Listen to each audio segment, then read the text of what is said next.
Good evening. This is On the Campaign Trail. Every week, we track key issues, moments, and personalities in the long run up to Election Day. But we want to be clear about the map we use. We know that the democratic project is in great danger, and that shapes how we navigate our way to the May 9 elections. It isn't just elections as usual. On the campaign trail seeks to make sense of the elections. We will try to discern patterns in the election landscape, determine paths to victory, discuss relevant policies, seek useful perspectives, all while keenly aware that the anti democratic clock is ticking. In 2022, hashtag we decide. Without neglecting the other basic questions, on the campaign trail, we'll ask how we decide and why we decide. I'm John Nery, and you are on the campaign trail. A few hours ago, three members of the Commission on Elections, including Commissioner Rowena Guanzon, officially retired. Despite the intense controversy over Commissioner Amy Ferolino's failure to issue a decision on the Marcos disqualification cases expeditiously, the last unbanked session of the Comelec was sedate, straightforward, surprisingly civil. But the damage has been done. The exchange of words between Guanzon and Ferolino, the insinuations of deliberate delay, the unexpected allegation of undue rush used as a defense, the specter of a senator possibly influencing the vote, the continuing non release of the First Division's resolution on, on disqualification, and thus the continuing uncertainty over Marcos's candidacy. These have opened the COMELEC to accusations that it lacks the integrity, the competence, the collegial unity to oversee the May 9 elections. How will this controversy affect the COMELEC and the actual conduct of the elections? What can the COMELEC do to reassure the public? And what can the engaged public do to help protect the integrity of the 2022 elections? We are joined tonight by three resource persons with unique perspectives on the issue. Let me introduce them one by one. We have former Comelec Commissioner, Attorney Louis Tito Guia. We have the Executive Director of Lente, the Fair Elections Advocacy Group, Attorney Ona Caritos. And not least, we have Representative Lawrence Fortun of the 1st District of Agusan del Norte, a lawyer who serves as a minority member of the House Committee on Suffrage and Electoral Reforms. Commissioner Louis joins us from Quezon City. Attorney Ona joins us from Lucena, Quezon. And Kong Lao, as he is called, joins us from Butuan City. Welcome, everyone, and good evening. Good evening, Sir John. Good Good evening, Kong evening. and Ona. First Good off, a evening. common question. Thank you. First off, a common question for the three of you. Kong Louis, Attorney Ona, Kong Lao. What kind of damage do you think has the COMELEC sustained because of this controversy? Let's not get into who's in the right, who's wrong. I just want to ask, what specifically worries you about this controversy? Com Louis first. Yeah, well, basically, what would be considered as the immediate repercussion of the controversy is probably it damage trust of the public on the institution and on the process. I think that is the most worrisome thing. And second,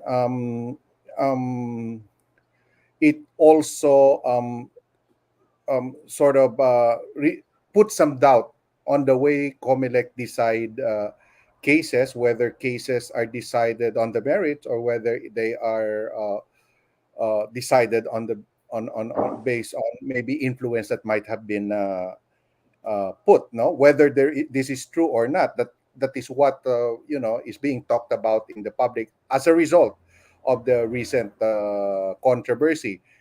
And one thing more is that you would uh, also realize the reaction of the partisan crowd if the action would seem to benefit one side of the political fence, and they would go by the side of one of the protagonists, and the opposite holds true insofar as the other side. So it's really something that worries me, because one of the most important thing in running an election from the perspective of election administration would be to gain the trust of the public that that all is well, that the integrity of the electoral process is preserved. So I think that's one important and critical repercussion of what happened. Mhm. Thank you, Com. Attorney Ona, what's your assessment of the damage? I think just to add to what Com Louis just said, I think the biggest damage is on the perception of people on the independence of the Commission on Elections. Because as you would want for general elections to be conducted, we need an independent election management body. And with all the allegations and the stories coming from both camps of the two commissioners who are in battle over this controversy, what was damaged most was the independence. Yung pagtingin po ng mga tao on how Comelec would decide impartially not only this case of former Senator Marcos, but also the other cases by other politicians, as well as yung confidence po, katulad po na nabanggit ni Commissioner Louie, what's also affected is the confidence or the trust of the people in the election management body. Because at the end of the day, when people are confident of the agency, the primary government agency in charge of the conduct of the elections, the election results would be accepted generally by the people. But if the primary government agency in charge of the elections, it's not that trusted, or the level of trust of the people in the EMB is not that high, then the acceptance of the results would also take a hit because of this controversy. Thank you, Attorney Ona. Kong Lao,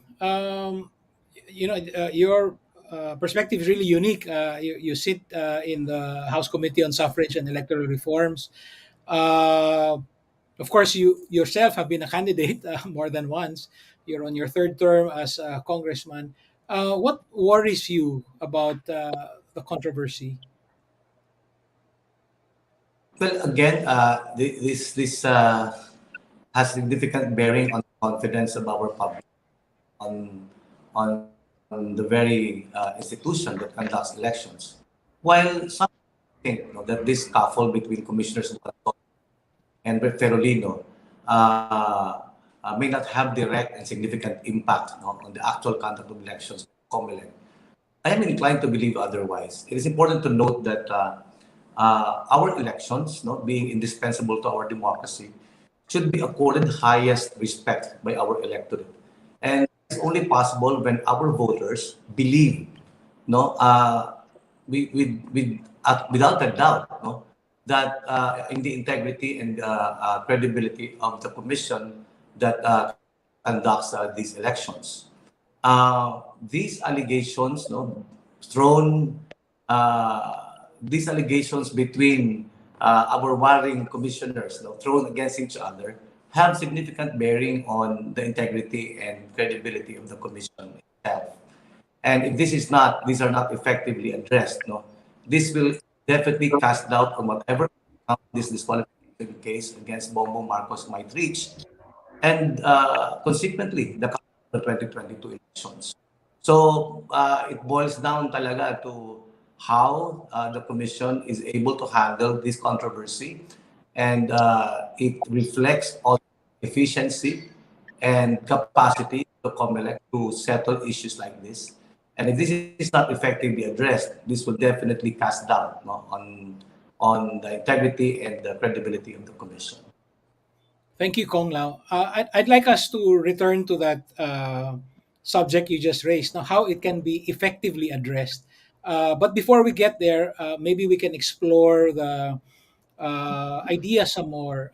Take a look at the damage. The three of you spoke of damaged trust, creating some doubt. perception of a lack of independence, even a lack of confidence in the institution, the lack of paying it the highest respect, as Kong Lao said. Kong Louis, can you uh, expand on what you meant by the reaction of the partisan crowd?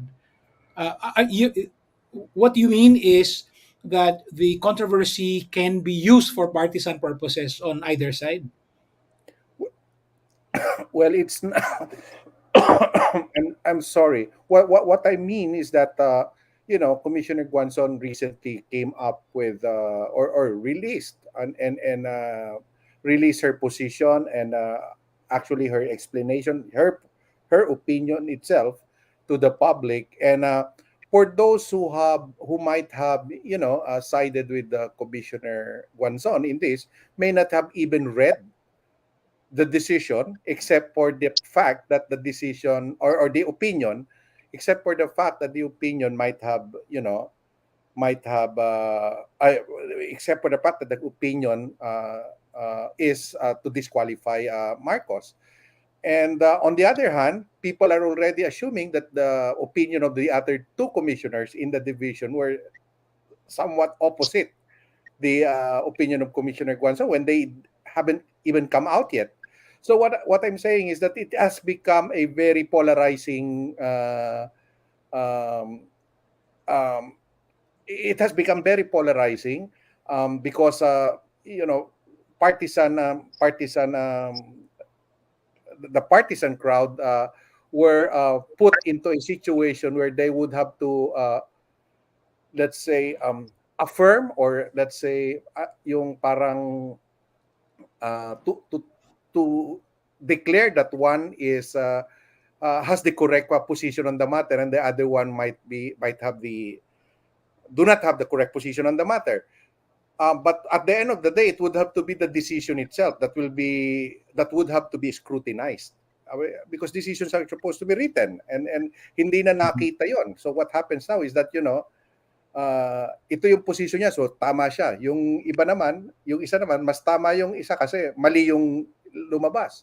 So what I'm saying is, I don't even know if the decisions were actually studied, or the positions were actually studied by those who had a reaction. But to me, what is more telling here uh, is the fact that the decision actually took time to resolve. And yun lang siguro yung pwedeng magandang puna sa proseso, because during my time when I was there, when the election when the disqualification case or the cancellation case concerned one presidential candidate, talagang all hands on deck kami para tapusin yung kaso, and that would have solved the problem. Yeah. I don't know if I Wow. explained it well, Yeah. but Sure. Yeah. Thank you. Maybe we can get back to that. Attorney Ona, of course, because it involves candidacies, we're looking at a baseline of partisanship already. But do you think that it's still possible for the decision of the first division, whatever the decision will be, to gain public acceptance, or we're really looking at a polarized situation, regardless of what the decision will be? Uh, it's it's going to be highly partisan. It will be highly partisan, Sir John, regardless of the decision. But talking about the decision that will come out of Comelec, I think uh, people are interested about the decision that will come out of Comelec. But I think at the end of the day, it should come out as soon as possible. Nag-retire na po si Combing and the other commissioner and chairperson Abba. So the decision needs to come out as soon as possible, so that the case will be brought up to the Supreme Court, whatever the decision is, and then it will be better for the voting population or for the voters to know the result of the case as soon as possible. Because it will also determine how people will vote in the upcoming elections. So, yeah, there. Yeah. Um, Kong Lao, um, you spoke about the attack on the Comelec as an institution itself. And of course, Com Louis also spoke about the attack on the process. There are doubts now about the process. Um, Com Louis also talked about uh, in previous disqualification cases involving presidential candidates, it was all hands on deck. Did you expect this Comelec to also be all hands on deck to resolve this expeditiously? In other words, were you surprised that the decision has not yet come out? Uh, well, I know for a fact that the Commission on Elections have not always religiously complied with the periods provided for in their own rules. No, Mhm. yung nga isang problema diyan eh. There are no instances in the past, no, not once but many times that the Comelec itself, no, has not complied with uh, prescriptive periods provided for in the rules. But since this is a case that is controversial and has drawn public attention, the Commission should have given it enough attention and immediate action. Kasi alam naman nila ano yung magiging repercussions pag delayed ang paglabas ng desisyon eh.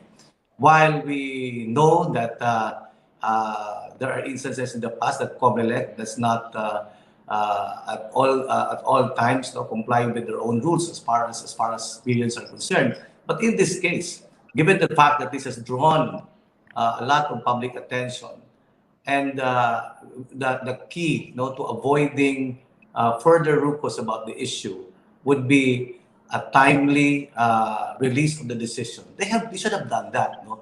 Especially so that one commissioner in the division, who is the presiding commissioner herself, is retiring no, on February 2. And in fact, she has retired now without the decision having come out yet. No, so nagkakagulo tuloy. And I think that the leadership of the commission should have intervened, not in terms of how the division should decide, but in terms of when the division should decide this case. It's important that the timing ay pinakailaman sana ng leadership at ang commission as a whole. Although, of course, as far as what decision the division should come out with, kanila naman yon. But the period is really very important.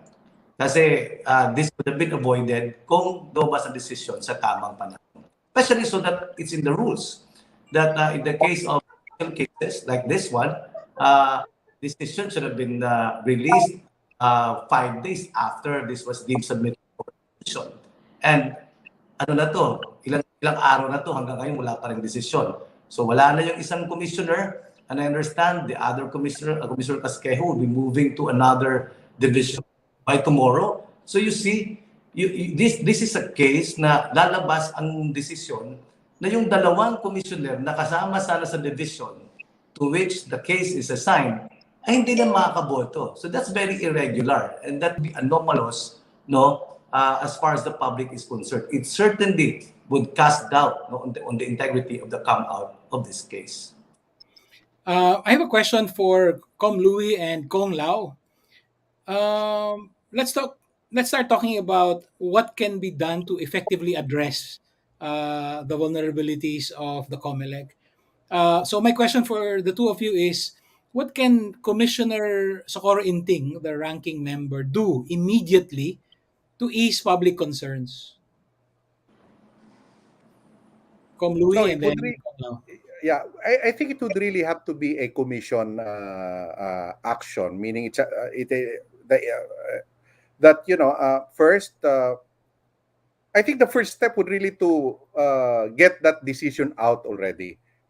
When we were in Comelec, the attitude was really, get this over with so that we can do the other things that we must be doing. Now, I must admit that by and large, Comelec have not been able to, resolve cases within 15 days. That is the period in cancellation and disqualification cases. As there are about, I think, 200 cases pending before Comelec right now, and the 4 cases or 5 cases involving the presidency is only among them. No, but but we all know the controversial nature of the case. So parang yun dapat yung uunahin mo eh. Obviously, and that's what we did in 2016. And another thing is that, as you know, Comelec commissioners are not just judges; they're also administrators of elections. So they actually have ano ba to? Parang schizophrenic personality when at one end nasa administrative side sila and they'll do adjudicatory work on sa kabilang banda.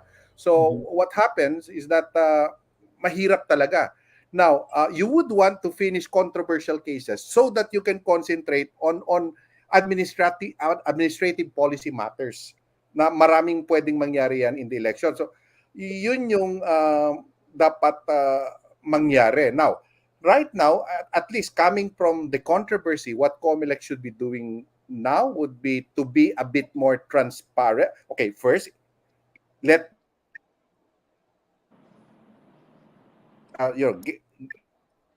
get Com Louis, I'm sorry. who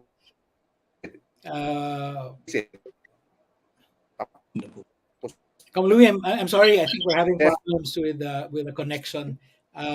Thank you. I'll get back to you. Kong Lao, what about you? What, in your view, should Commissioner Inting indeed the 3 remaining commissioners do immediately to ease the public's concerns? Well, I agree with Comelec. Number one, see to it that decision would come out as soon as possible. That's one. Number two, I think transparency is the key here. The Commission should, on a regular basis, inform the public of progress in cases, especially cases that are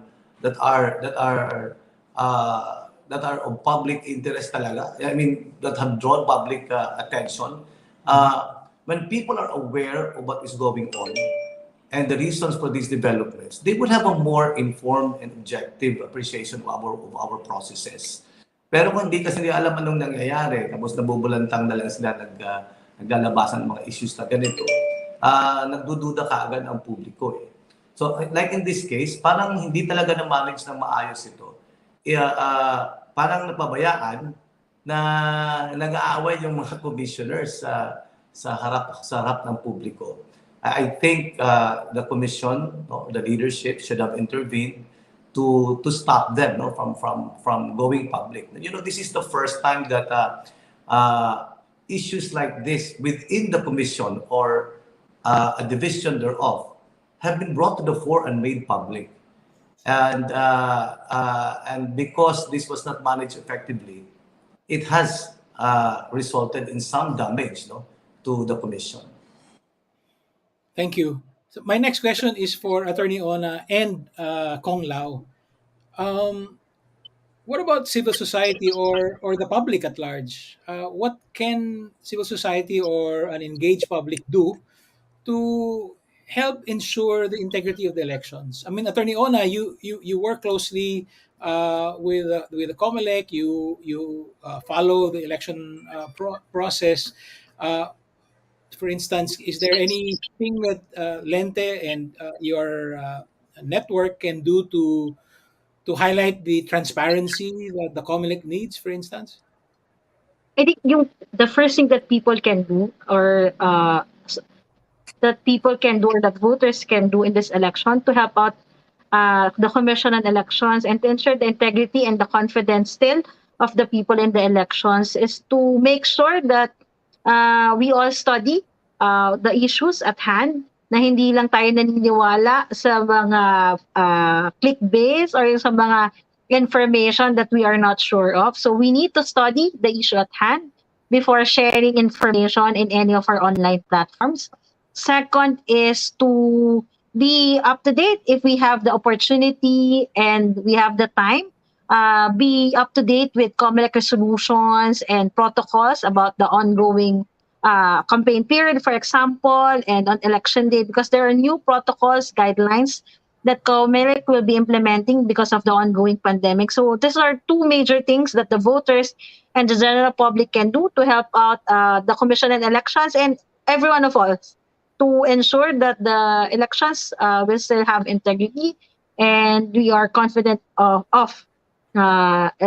this coming May. Thank you. Kong Lao, you work with civil society in your 9 years as a congressman and even before that. What can civil society or other, civic groups and so on do to help ensure the integrity of the elections? I think engagement, especially organizations, no, like election, should be keeping our voters informed and educated so that they themselves would demand truth, fairness, and independence, no, on the part of our elected officials. And not only election officials, but also political parties and candidates. And not only that, but hold them accountable, no, for their actions.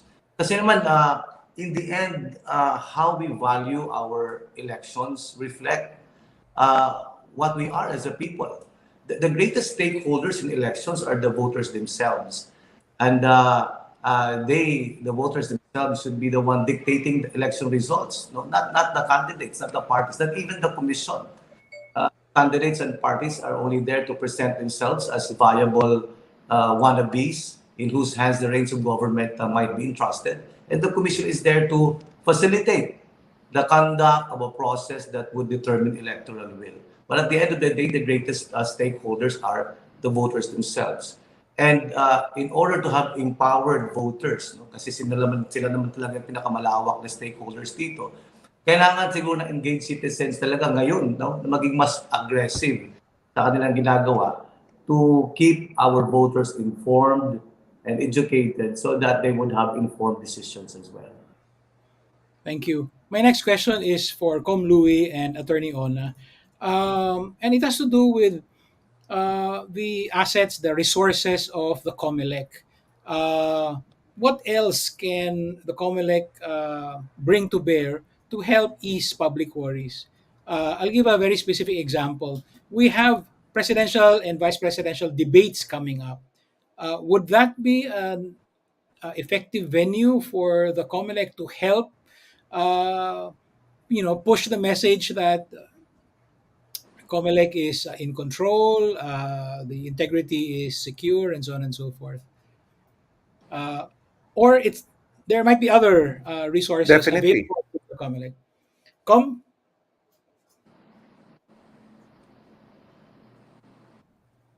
go ahead, Com Louis. Definitely the presidential debate, if handled well, if um, yes, definitely the presidential debate will be one that would, and if Comelec leads the effort, then it's good for its reputation, institutional reputation if it does that. But I think what Comelec should do would be to engage other stakeholders in the debate, including the media, the academe, and the civil society, para mas inclusive and mas informed yung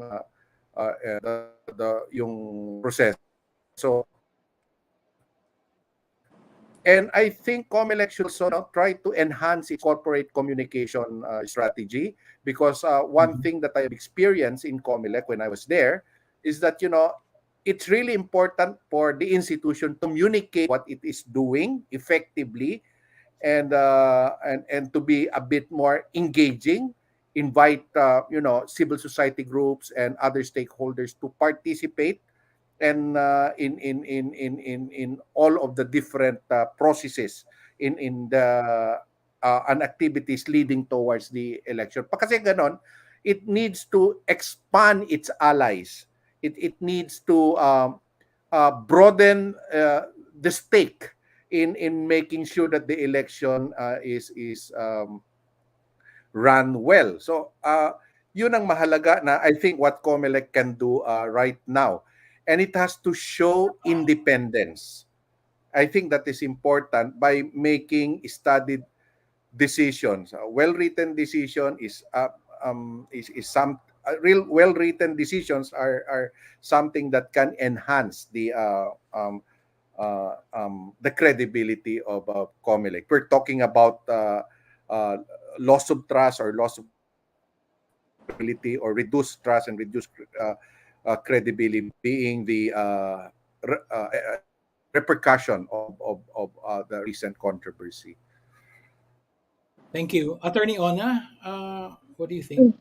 Yes, I think aside from the debates, Comelec will also introduce another innovation in this campaign period, the e-rallies Mhm. for national candidates that it will host in its e-rally page in one of the online platforms. So Comelec is focusing really on communicating to the general public as to the programs, the platforms of government of these different candidates. But we've always suggested to Comelec ever since we monitored the Palawan plebiscite almost a year ago. Yes, it's good that we're maximizing online platforms to to spread information, but let us not forget about 20% or 30% of Filipinos who are still not connected to the internet or don't have access to the online platform. So we've always advocated for Comelec as well to use the traditional platforms for information dissemination aside from their use of the online platforms. Kasi napaka-importante po na makita rin ni Comelec na gamitan ng radyo at ang TV in their information dissemination campaigns. Thank you. Maybe one last question each for our three resource persons. Louis, let's talk about the fact that there are right now only three commissioners, and may possibly the president may appoint new commissioners after uh, the 18th Congress adjourns. Louis, are there legal implications, say in the validity of unbanked decisions, when only three of the seven seats in the commission are filled? Well, there are actually four positions present. So apat sila. So four commissioners. If you have four commissioners, COMELEC can function, and we've experienced that in 2015 when Chair Berliantes and two commissioners retired. So we were just four. But we in deciding quasi judicial in deciding cases, we have to be unanimous all the time. Walang dissent. So what we do is that if one commissioner becomes uncomfortable with, let's say, how a draft is written, then we will talk about try as much as we can to decide. We did not really have that much problem, but what suffered was you need more people drafting decisions, or you need more commissioners studying cases, and that will suffer if you only have four instead of seven. Of course, seven would always be better, Mhm. and so yun. There's no legal issue, but it's gonna be more challenging for the four commissioners if they're if no appointments are made right away. On the other hand, there might be some issues also if the appointees would not have experience or may not be so familiar with running the elections, because um, um, because Comelec at this point, I think, as much as I know, as far as I know, is already prepared. There's not much planning to do anymore. Lahat yan execution na ng ano yung mga plinano. They just have to keep the timelines. So kakayanin naman ng mga apat na commissioners ngayon, and I don't think there's much legal issue about four commissioners functioning. Thank you. Attorney Ona, what can the engaged public do to help out in the selection of the new appointees. What can they do to put pressure on the president to accelerate the appointing process, and also to make sure that the appointees are uh, people of high quality who, as Com Louis says, can hit the ground running as soon as they are appointed. So, totoo lang, Sir John, parang hirap na sagutin yung question no? Because at the end of the day, it's the president who will decide who he appoints to the Commission on Elections and to the other commissions or agencies with vacancies in the upcoming weeks. Kasi hindi lang Comelec yung mawawalan ng mga commissioner. Let us remember that yung CHR rin will have a new set of commissioners to run its office. So at the end of the day, it's the president who will decide, but public pressure will probably come in the form of campaign activities or campaign advocacies like petitioning the president to appoint as much as possible individuals who are accepted from both sides of the political spectrum and not only acceptable to one political party or to one group. So I think that's one activity that the general public can do or advocacy groups can do to pressure the president or just come up with statements to hopefully convince the president to appoint individuals who are acceptable to as many groups as possible and not just to one group. Thank you. And my last question for Kong Lao. I'm sure this is what's happening now is not ideal. It's not an ideal situation. Maybe we can think ahead. If you put on your hat as a member of the Committee on Suffrage, how can we prevent something like this from happening again in the next election cycle? Siguro we have to revisit the rules, certain of course, the omnibus election code and other election laws. And I think the commission itself has to revisit its own rules. Sabi nga ni Com Louie kanina, it is not the first time na the Comelec is unable to comply with certain periods provided for in the rules. Kung hindi kasi feasible, wag na natin kasi lahat ang nangyayari tuloy, non-compliance has become the rule rather than the exception. So for example, if a special case cannot be decided within 5 days from the time it's deemed submitted for decision, then remove that rule. Gawin natin 10 days doon. Wag ipilit ang period na hindi naman natin kayang gawin. Because it doesn't sit well on the public, no?